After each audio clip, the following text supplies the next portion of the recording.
Sorry about that, I ran out of storage. But back to identifying Fortinates. At first, it would seem extremely unlikely the Fortinates would be mistyped for one another, but it does occasionally occur. More often, eights mistake themselves for fours because they see themselves as passionate and intense, feelings, and it is usually true. Similarly, eights may well recall childhood hurts and a type of forced sense of alienation, loneliness, or but eights cope with these feelings in a radically different way than fours do. Eights learn to toughen themselves up and to get over it so that they can do what they need to do to maintain their independence and personal authority. Fours find it difficult to let go of the childhood wounds and do not want to get over it. Fours do not necessarily want to be dependent on anyone, but they are willing to rely on others if it gives them the time and resources to work out their feelings and to develop their creativity. Interestingly, both of this relate to me, but at different points in time. I think that from 18 to 21, I was very much the let's get over it, let's not just let these things affect us, let's just move on, move forward. And then, I had a little situation happen back in 2019, the very beginning of the year, and it really changed the way I saw things and I saw myself and how I approached things, because pretty much proved that if I did not pay attention to those things and I did not look at them, I didn't, care for them, I would end up dead, literally. So I think that starting in 2019, I had a different approach to things that was more let me just look back. Of course, it was a gradual process because I went from pretty much pushing things down to being open about them, and I did reach the point where I was very open about it, and I was able to work on them, and I was able to deal with my trauma. And I think 2022, okay, that's the difference between 2019 and 2022. Second half of the year is when I started doing this EMDR therapy, which basically focused on traumas. So I was able to work on that. But starting 2021, I started to, there was one particular trauma that it was kind of, that in the back of my mind. It happened when I was 13, and basically I didn't. I kind of had a little amnesia about it after it happened, and it wasn't until I guess 2020 when I started to open myself up. At first I had little glimpses of it, and they would really destabilize me, and then eventually I finally 2021 when I think I had got a full picture of what had happened. I didn't remember every single detail as I ended up remembering more towards the end of the treatment, and also to this day there are some things that I don't properly recall, and I probably never will, because my memory is not that great for other things. Why would it be for this particular thing? Of course it was traumatic, and it really changed the course of my life. It changed me for the worse. I became more isolated and lonely, and more alone. And I would say that I definitely have a better threshold to be alone than other people. At least I've been able to observe from things that make other people feel lonely, and usually they don't make me feel lonely, but it's not that devoid of loneliness. That was something that for the longest time I I refused to even acknowledge that I might be lonely, because for me acknowledging that, it would mean that there was something wrong and the way that I was conducting my life, the way that I was doing things, and I didn't want to reassess things. I didn't want to do things differently, and I didn't want to change basically, and maybe acknowledging loneliness would involve that. And also I do prefer being alone, so there's that. I'm more of an introvert that way, so I don't mind being alone, and alone doesn't mind being with me. But it's interesting to see this, because I feel I went from one extreme to the other, and then right now I think I'm back to being somewhat in the middle, because for many years I ended up basking in my feelings. And I said 2021 was when, 10 years after the situation, because it happened in 2011, I finally was able to say it out loud that it had happened. And then from that point on, we started to work on things, and it was only in 2022 that I was able to get to therapy that really allowed me to work on these feelings and to really bask in them in a way that wasn't just me basking them for its own sake. It was just me actually working on myself to improve, and to make sure that those things, they no longer impacted my life, because the trauma is always going to be there, the hurt is always going to be there, but there are ways that you shouldn't, these things, it's hard to say this, because depending on how traumatic it is, how can you live without that, that thing that defines your life, how are you going to do without that? You want to, but how do you even do that? But you have to kind of let some things go. You have to it's not easy, and you have to do it the right way. But you know, you can't, because otherwise, like, it's controlling your life and you're not really moving forward.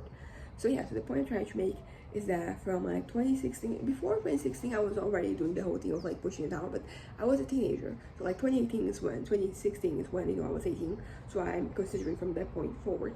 And also when I started to have to face my life in a different way, you know, because now I'm an adult and you have changing. So like that is when some things are very much highlighted, you know, because before that I was moving forward, you know, I was pushing forward to something, you know, I was leading to that. And then, you know, it didn't happen, and then, you know, that's pretty much when things started to, you know, fall apart.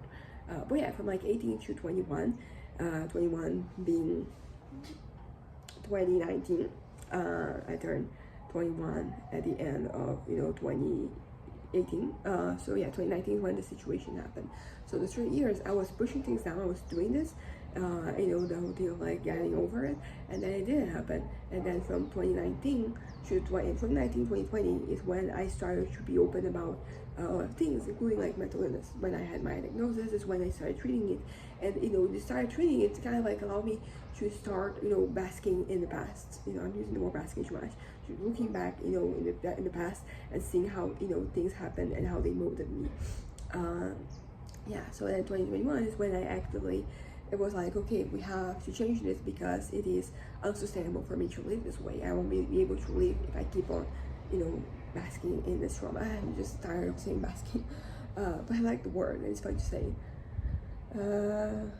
Okay, so right, fortunately, necessarily want to be dependent on creativity, and it's interesting because like I used to be very like, I don't want anyone's help, I don't need anyone's help.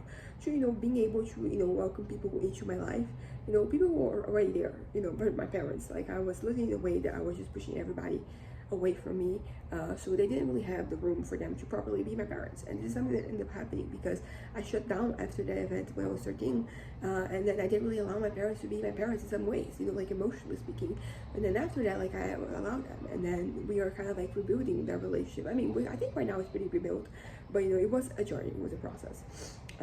Aids do feel vulnerable inside, but as much as possible, they steel themselves against any feelings of insecurity or weakness in themselves. Once again, I was doing that, you know, when I was younger, and it didn't really work, you know, like at least not, it wasn't effective. And then right now, after allowing myself to open, I am actually, you know, the strongest and least insecure I've ever been before, you know, and it involved me having to accept that I have weaknesses and vulnerabilities and insecurities. Aids tends to see such feelings as self-indulgent luxuries for people who have no serious responsibilities. Yeah, definitely, you know, something I thought when I was younger. Not so much anymore. But, you know, like those 3 years, I was really hard on myself and on everybody else. You know, like I had these very staunch ideas, and I held everybody to like certain standards that were not practical. They did not take account that people are people and not robots. Forced show their vulnerability, and it was interesting because I went from that point where I wasn't dealing with things to just solely dealing with things, and that was an interesting change of pace. And but it was necessary for me to come out on the other side healthy and, you know, stable. Forced to show their vulnerability, but can be much tougher at controlling than generally realize. That's the thing, you know, like you have to be in touch with your vulnerabilities for it to actually be strong. That facade, I don't buy it. You know, anyone, you know, doing that, I'm like, nah, you're just, you know, 2 steps away from falling apart. You know, like you just have, you know, a bad day. Why is that? The one with the Joker that kills, you know, Gordon's, you know, daughter. Like it's kind of like that. You know, depend, doesn't have to be as dramatic, but you know, like you're not, you know, properly functioning. That's at least my take right now.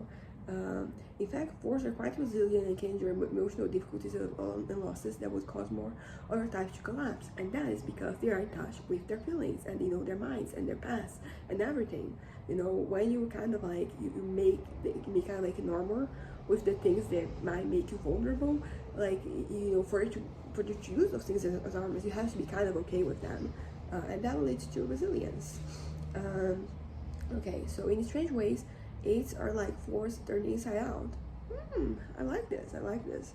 You know, also makes it me just, you know, being close to this. So, you know, you are kind of, you know, I see myself here. Inside out. Contrast force, like, and they have more actors, you know, and Frank Sinatra. Frank Sinatra was also an actor. This is not helpful. Like, you know, the actor thing. Like, I don't fucking know them. I don't know what they stand for. Okay, I went 4, 5, 7, 4. I think that 6 or 3. I think it was 6 is the next close one. Let me open 6 and 3 and see what they are. So then tie 6 and 8. I could. Let me look type. Anyway, type 3. Let me see what it is.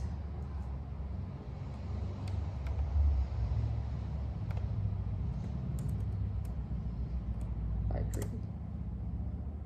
The achiever. I think 3 is actually before 6. So let me just read 3s.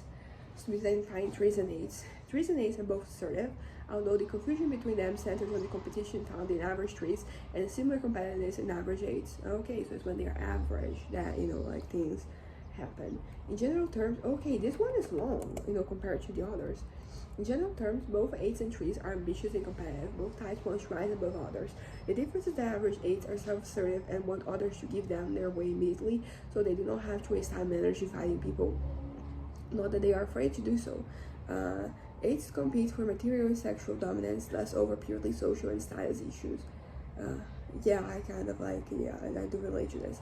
For instance, 8s usually do not spend a lot of time comparing themselves with others, and certainly never to the degree that 3s do. Yeah, I don't usually compare myself to others. I compare myself to myself, like the fantasy versions, the idealized versions, and that usually is where the frustration comes from because, I'm not there, and I really feel like I could be. There's no indication that I actually could, like be this version of myself that is, really up there. But my brain thinks that I can, and then I see where I'm at, and I'm like, bad. Okay, so just do. For the same reason that 3s confuse themselves with 7s and 5s because they're looking for flattering identity. Oh, interesting. Like, that's cool. I like that. Yeah, like both 7 and 5s are close to me, so there's that. It is far more likely that 3s identify themselves as 8s rather than vice versa.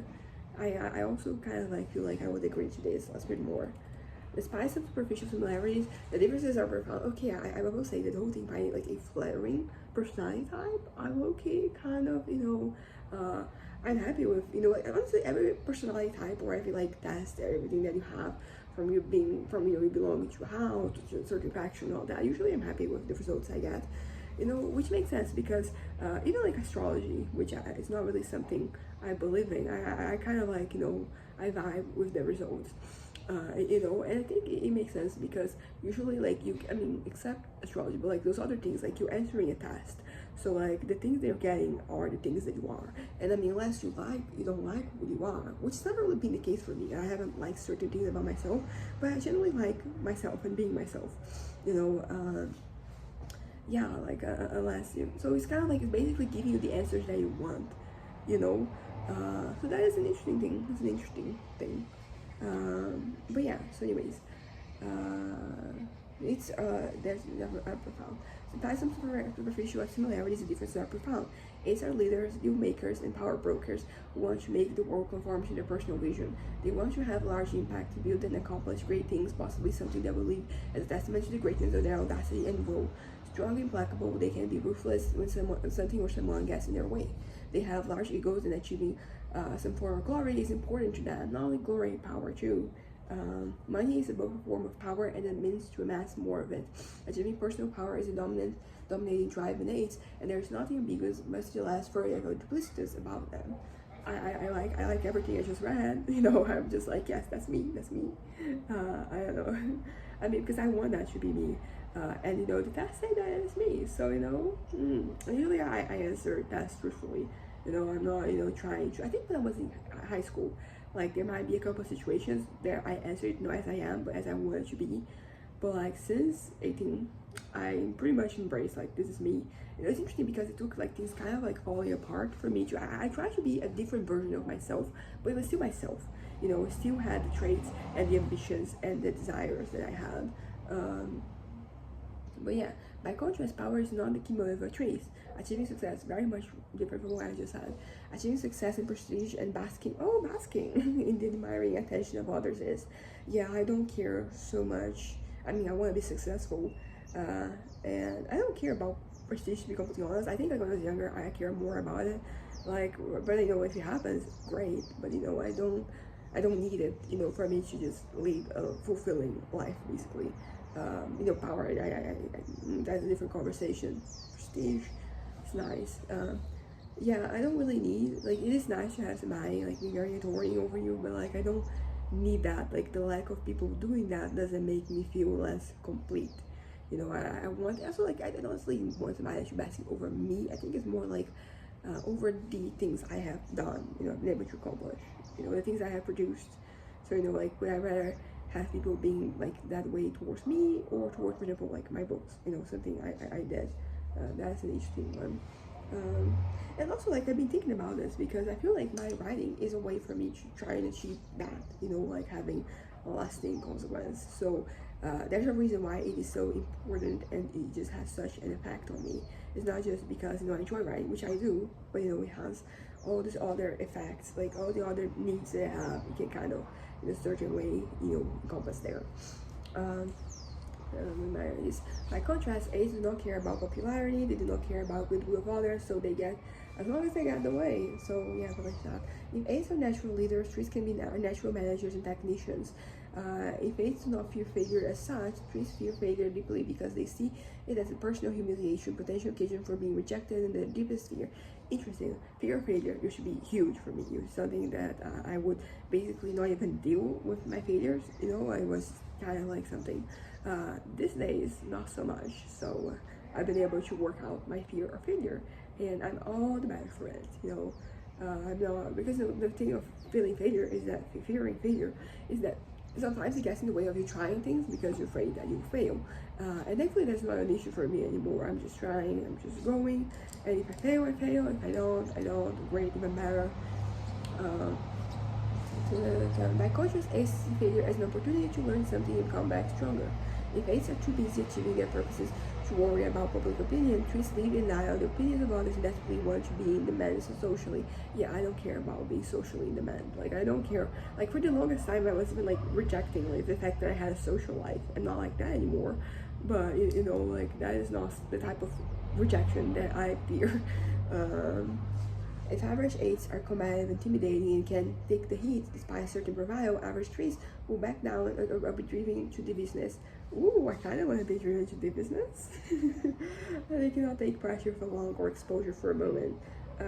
Oh yeah, I do work well with pressure. You know, historically I have, and I don't have any reason to believe that has changed. I mean, it just generate certain things generate a lot of anxiety. So like it's not great for me to have the pressure, but like if I do have the pressure, I produce. So I won't crumble. In short, even average 8s are the genuine article, whereas average 3s are an imitation of it. Contrast 8s such as Telly Savalas and John Wayne to 3s such as Sylvester Stallone and Burt Reynolds. Once again, what's up with the actors, man? This is not effective.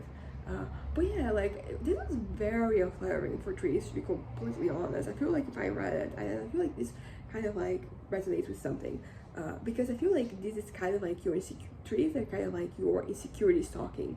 Like this was, I mean, maybe like because I want to be more dates, like I see this as being very unflattering for the tree, but like, damn, poor trees, I feel bad for them. Mesenteric 6s and 8s. Oh, this one is also longer than the others.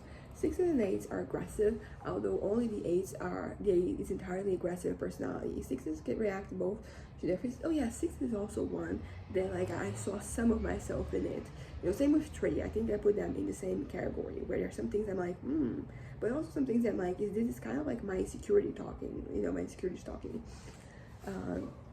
6s react both to their fears and to other people and constantly oscillate from one stage to another, from level to level. They are ambivalent and passive-aggressive, evasive and contradictory. In contrast, 8s have solid egos and formidable wills. See, this one is also very favorable towards 8s, right? They keep pushing others until they get what they want from them, until they get them what they want. There is little softness in 8s and even less tendency to comply with the wishes of anyone else.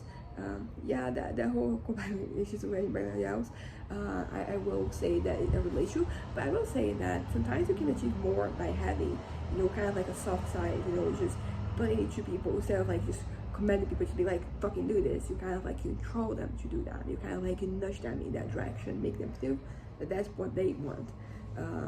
So I think this is also, you know, interesting, because I feel like, once again, 6, 8, 18, 21, that was very me. Like, I was very implacable, is the word I would use. They have no desire to be liked or to integrate themselves with others, where they then look at to others for protection.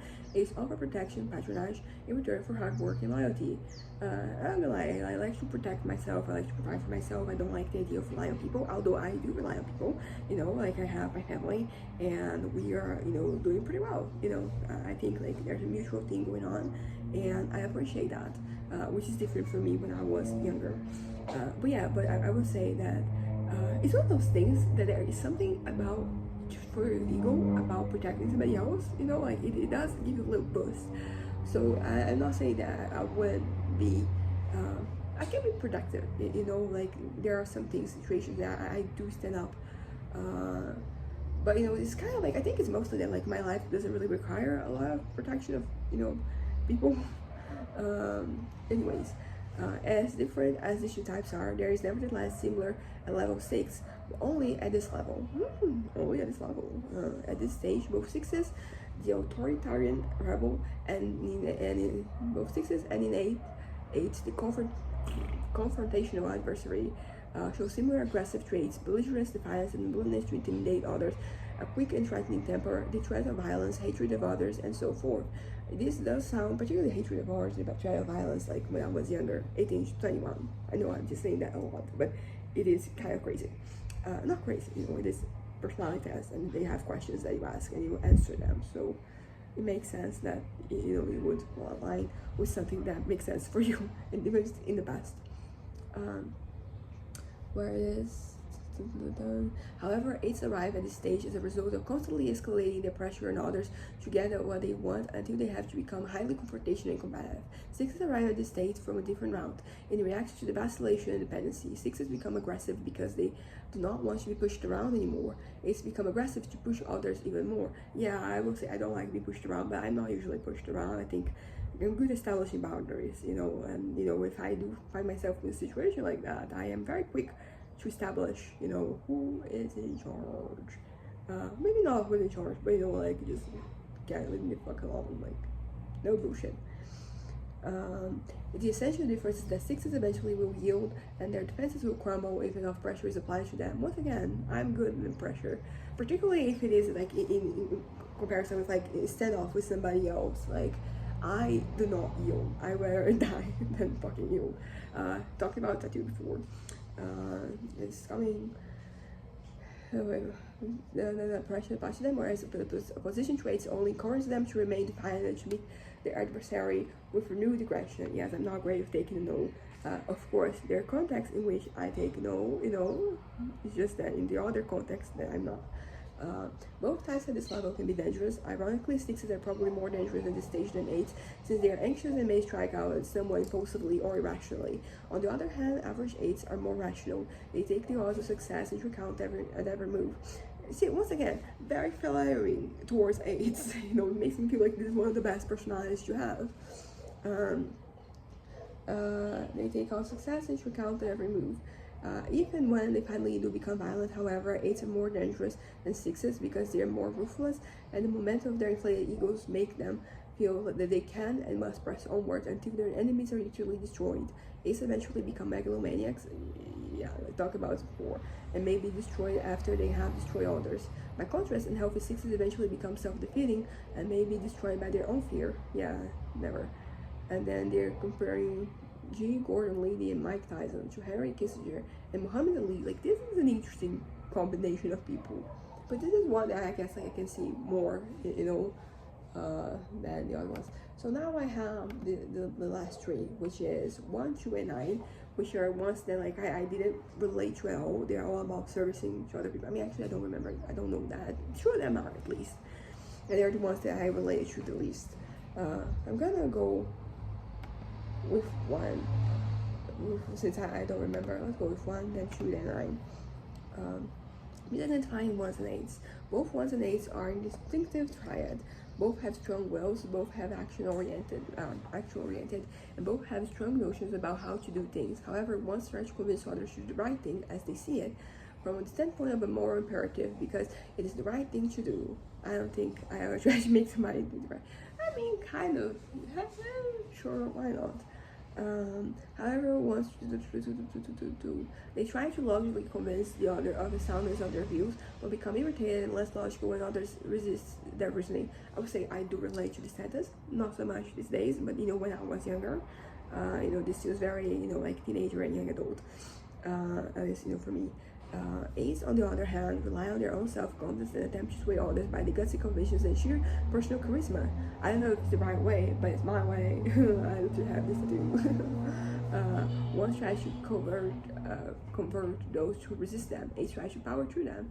Yeah, I would say that right now I'm mostly relying on my confidence and my whole personality to get things on. Being a change that has happened. And I don't know if it's a change for the better, but it's definitely a change that has made things easier for me. I used to try, don't convince the people that that's the right thing to do. Try to use logic and arguments and reason, and it doesn't quite happen. People, they will think ultimately what they want. So appealing to something other than what is right, because they all have an idea of what's right that might not align with your idea of what's right. So appealing to something else is easier and it gets more results. The greatest misunderstanding between these two types involves their concern. Okay, this is longer than the other ones. Their concerns with justice, although the nature of their sense of justice can be quite different. Ones hold justice as an extremely important value. Many judges, attorneys, advocates, and criminal prosecutors actually are ones. Interesting. Ones think a great deal about these issues of providing suitable standards for human beings and about the specifics of how to administer a fair and equitable system. Interesting. I'm not these things, but I've learned from existing that being like this is just exhausting, and you're going to burn out because you just know where we are at. It's not that we are at right now. It's not human beings in the history of the world. So yeah. Once at all levels of development refers to justice and think that they seek justice no matter how skewed their interpretation of it may become. Now that's an interesting character. I would like to write, or to read about, or to watch, and all of that.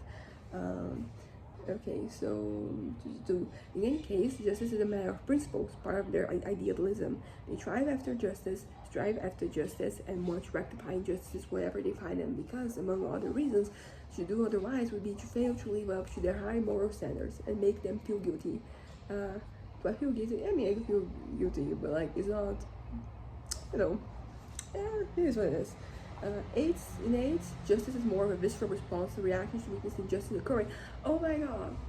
Yes, I relate to this. This is the thing I've been trying to kind of say for so long, that I care about justice, I care about fairness, but usually it is more like this, not so much, the guiding principle that I'm opposed to it, but it is a cultural reaction that is pretty much, why so many things used to kind of trigger me into, fighting. They'll get me my fight or flight senses, and my senses here always are fight. I'm not great at flying, gliding, fleeing.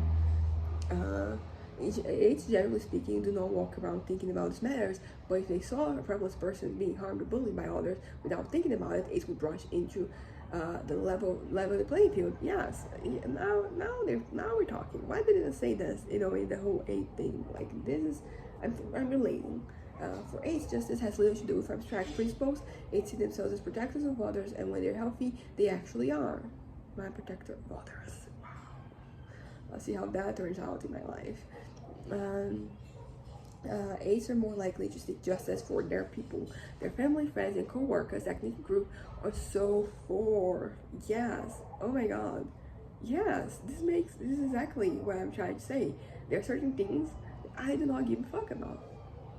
But with my people, even if I'm not part of the people, but I see them as my people. Yes. Oh my god. Great that I'm reading this. I'm feeling validated. Even if it's not validating, it's just describing things. It is usually expressed in the concern that those in their care or under their power and authority be treated fairly. The cowboy marshal protecting the town against criminals and the union chief negotiating a just wage for the rank and file are examples of this more restricted concern for justice. With AIDS, the sense of justice usually involves addressing the imbalance of power. This is quite different from ones who seeks to make sure that people are appropriately rewarded for good actions and punished for bad ones. Yeah. Of course, there are unhealthy manifestations. Both types can be extremely unjust. Ones will still believe that they are being fair. The punishments are they're meting out or feeling good of the person being punished, and or at the very least the good of society. Ones feel the need to rationalize their punitive activities. AIDS do not. Unhealthy AIDS administering justice is simply melting out of vengeance. You hurt me or my people, and I'll destroy you. You ripped me off. Now it has to pay. Needlessly to say, others may question the justice in either of these types of unhealthy behavior. I'm really liking, the combination of the two. As I said, a one with like, their shit in their mind, shit for brains. Like, it would be not shit for brains, but it's like very set on their justice and it's very unjust. So cool. I really thinking of some characters I really like, they're like that. And then contrasting with like an 8, because like the two of them, there'll be their similarities, but there'll be some disagreements, and I want to see those disagreements. Somebody writes something like this, maybe I'm gonna be the one. Behavior. The confusion between 8s and impulses. The confusion between 1s and 8s also stems from the fact that some 1s misidentify themselves as 8s since they would like to have the authority and influence of 8s. Once again, we're really flattering the 8 here, and I still identify as an 8. It feels a little like suspicious. They may also recognize that they have aggressive impulses and misidentify themselves as an aggressive type, although they are really compliant to their ideals. The 8 is a true aggressive type per excellence. On the other hand, 8s almost never identify themselves as ones. I will never, relate to this because they see themselves as reformers. But clearly, many natural leaders, including 8s, lead reforms when they are needed. Contrasting ones such as Pope John Paul II, I don't know my popes. Okay, Ralph Nader and Hillary Clinton with 8s such as Lee Iacocca, Franklin Delano Roosevelt, and Barbara Waters give a vivid sense of their differences. Better examples, but still some of them I'm like, what are you doing? What are you doing? Like now, let's see type 2. I'm gonna already open type 9. Okay, we're getting close. So the type 2s and 8s, it's not difficult to see how 2s and 8s can be confused, although there is a world of difference between them. Some average 2s realize that they are forcefully dominating 2 of the significant traits of 8s. Particularly aggressive 2 may find himself or herself in a work-related role that requires leadership and discipline. I'm kind of like just realized, and I'm reading this. I talk about like dependencies within dependency, and some of them, man, like I have fully accepted that like it is. I want that to be me. In these fantasies, like you can kind of like see not my true self, not that like me right now isn't my true self, but how I would behave in certain situations, how I want to behave, how I want people to respond. And like these are the parts that I'm like seeing it. I'm like, there's something here. But as I said, I think I'm in a healthy place. So like no, none of that. Hopefully, not because I would mind it, but because specifically like this highlights the unhealthiness, and I want to be healthy and stable. And you need to be healthy to be stable. You need to be stable to be healthy. So there's that. So it is not difficult to see how 2s and 8s can be confused, although there is a world of difference between them. Some average 2s realize that they are forcefully dominating 2 of the significant traits of 8s. A particularly aggressive 2 may find himself or herself in a work-related role that requires leadership and discipline. For this and other reasons, it is possible for some 2s to misidentify themselves as 8s. 8s probably do not misidentify themselves as 2s, as I said so myself. This is especially true for male 2s who, for cultural reasons, may prefer to emphasize these traits. The difference, even on those points, however, is that the average 2s do not dominate others in their environment and to extend their personal power. 2s do indeed dominate others, although indirectly. They may be overbearing and controlling, although always under the guise of being concerned for others. When 8s attempt to dominate, they make clear that they have enduring power and the power struggle with the other. 2s and 8s are nevertheless similar in their deep feelings of passion they bring to their relationships, although the expression of their feelings and the effects they have on others are quite different. very vague. Let's go for specifics. It is worth noting that both types struggle with the underlying feelings of rejection, although they cope with these feelings in different ways. These feelings probably predispose both types to have some sort of relationships, and should conflicts occur, to express their expressions in interpersonal conflicts, aids, or covert neediness and manipulation. Choose. Yeah, don't relate to that. But you know, it is interesting because I'm thinking right now that like I'm relating a lot to the 8 and they have a lot of like shortcomings, and I'm kind of like doing pretty well in those shortcomings, so you know, I'm pretty great. Just kidding. But you know, like it is really working out for me. You know, it makes me kind of like go out there and try it myself in some scenarios to see how things will fare, because it's just scenarios that like in the past I tried and then it ended up not necessarily crumbling, but ended up being kind of like unhealthy for me. Now that I'm in this point in life, you know, and I'm kind of like developed like this, it will be different, and I'm crazy to see how, you know, like that would work in my favor, you know, like what that would represent, you know, if I would have some of like my needs, my emotional needs, or my other needs, you know, thinking about Maslow's pyramid of needs, some of those needs met, you know, how that would be. The probable source of the confusion is that both types have strong wills and egos and a tendency to dominate others. 8s are openly aggressive, forceful, and egocentric, but are very direct in their communication. When 8s are not happy about something, they have no difficulty in letting the other person know that they are angry or disappointed.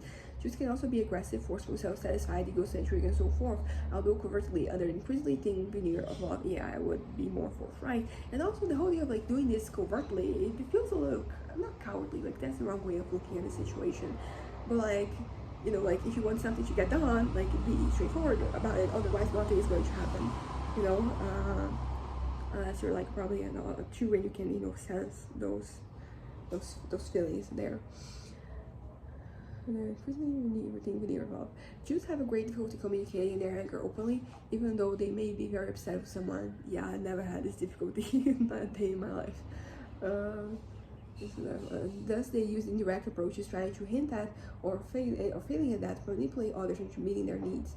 I would say the manipulating others could be kind of hard, you know, like not, you know, in real life, but thinking about a story, you know, it can be a book, poem, you know, like, I don't know, TV show, a movie, a game, something like this. Like this relationship, you know, somebody being very open, somebody being a little more covert. This is an interesting dynamic. I'm digging it. Okay. By contrast, less healthy 8s intimidate people openly, and when they are frustrated, they push harder to get what they want, possibly using direct threats. When 2s are frustrated, they try to make others feel guilty, especially by dramatizing the suffering they feel. I'm usually immune to this kind of thing, to be completely honest. I'm thinking of situations that is just like, nope. Let's use our words, not our manipulation here. Of course, as 2s become more overwhelmed by stress, they increasingly resemble 8s, since 8s institute the direction of disintegration. Oh, interesting. Contrasting 2s, such as Mother Teresa and Barbara Bush, with 8s, such as Indira Gandhi and the former governor of Texas, and Richard, will yield more insight into these types. Okay, so now we are going to the last one, which is type 9. Oh, type 9 is like tiny. It's literally like this big in the paragraph. 8s with a 9 wing can sometimes be mistaken. Oh, the wings, like that. I forgot about the wings. 8s with a 9 wing can sometimes be mistaken for 9s with an 8 wing. Oh, yeah, this is an interesting one. I like this. And also a 5 with a 4 wing, a 4 with a 5 wing could be also interesting. Or 5 with a 6 wing, a 6 with a 5 wing. Okay. Although this is a common mistype, 8s are openly assertive and do not mind getting into conflicts to make their point. In fact, 8s often like to get into conflicts and debates, finding them energizing as a sign that the other person really cares about the issue. Yes. And I wasn't thinking about saying the other person really cares about the issue, but like, sure, you know, you're passionate about things, but sometimes you have to manage those emotions. Not great. And 9s dislike contention of any kind. If possible, would better agree with the other to keep their peace. You know, this reminds me of my dad, actually. You know, like I think not only my dad, like his siblings as well, except one who's no longer among us, because I think it has to do with their upbringing. You know, like they are kind of like taught to, you know, keep the peace. Is my dad a 9? You know, like an interesting question. The peace. As they deteriorate down the levels, 8s become angry, more aggressive, domineering. 9s become more passive, disengaged, and depressive. Interesting, because my dad, at the same time that he loves keeping the peace, he's not the most passive, you know, like those two things exist in him, you know, like when he's angry, he has these explosive moments. So, you know, he doesn't this. So it's kind of like a mixed bag because sometimes, like, I feel like doesn't always know how to communicate what he's thinking and feeling, and sometimes he does it very well.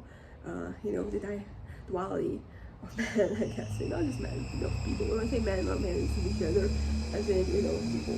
Okay, James Person, compare nice like Gina Davis and Walt Disney with Susan Sarandon and John Huston. Do not know who that is. But yeah, so this was the this is done. Type 8, I read all the things. So when I was doing 5, I stopped at misidentified, you know, the types, and I think in the next one I'm gonna go back to that. I'm gonna continue reading. I've already done some of the reading with like type 8, so maybe I won't bring that, or maybe I will, you know, so we can have like, you know, we're in a different headspace, you know, we're thinking about, you know, the 5ness of it all instead of the 8. And then, you know, we do have the question like, do I want to be a 5 or an 8? And like both of them please me.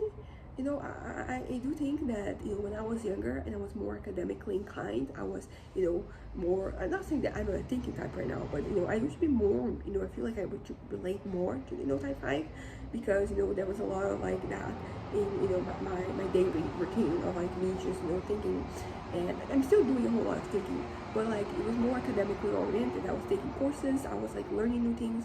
It's not that I'm not learning new things anymore, but like I was learning sometimes for the sake of learning, you know, acquiring knowledge, for the sake of acquiring, not for the sake of acquiring knowledge, but because, you know, I was curious about things, you know. So if I had to choose, I gotta be honest, I feel like I might be more inclined to choose, you know, the 8 right now, but I don't, if I could have like, you know, like an 8 with a wing in 5, like that would be pretty perfect, or a 5 with a wing in 8, because then, you know, because both of them, like, they feel very true to me. Although, to be fair, some of the things that we're talking, like, they resemble more like myself in the past, but it's the same thing for the 9. Like, there's some things here that, you know, like, they are from, you know, when I was younger. You know, I don't have those difficulties anymore. You know, when I'm disintegrating, I'm no longer, I've overcome those difficulties. Of course, that, you know, there's, you know, things and things. So sometimes some things are going to be more intense, and then, you know, it means that you're going to, you know, struggle with them a little bit more. But I don't know, I feel like my life, for the struggles I've been having with my life for the past couple of years, like, I haven't really been seeing, like, some of the unhelpful levels of, you know, like, either of them, actually, you know, more, I think. So, yeah, I think that's that. Bye.